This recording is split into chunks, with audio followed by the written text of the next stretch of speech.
અંકલેશ્વરની detox India limited અને ગણેશ પિગમેન્ટને તાત્કાલિક અસરથી ક્લોઝર નોટિસ જીપીસીબી દ્વારા ફટકારી હતી. ડેટોક્સ કંપનીની આજુબાજુમાં સરફેસ વોટર બહાર આવવાના મુદ્દે માત્ર 3 દિવસમાં જ જીપીસીબી દ્વારા ક્લોઝર આપ્યું હતું.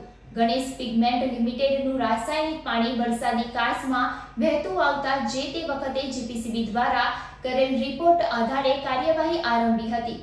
અંકલેશ્વર જીપીસીબી દ્વારા પ્રદૂષણ મામલે વધુ 2 કંપની સામે તાત્કાલિક અસરથી ક્લોઝર નોટિસ ફટકારતા પ્રદૂષણ ફેલાવતા ઉદ્યોગકારોમાં ફફડાટ વ્યાપી જવા પામ્યો હતો.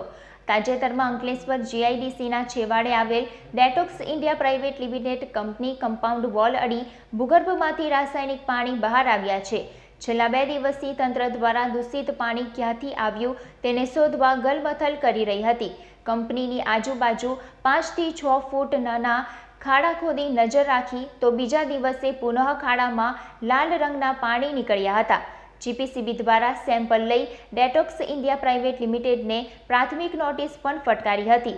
જે અંગે જીપીસીબી દ્વારા વડી કચેરી ખાતે રિપોર્ટ કરતા અંતે ડેટોક્સ ઇન્ડિયા લિમિટેડને તાત્કાલિક અસરથી ક્લોઝર નોટિસ ફટકારી હતી અને કંપનીના પાણી, ડ્રેનેજ અને વીજળી જોડાણ કાપવા હુકમ કર્યો હતો.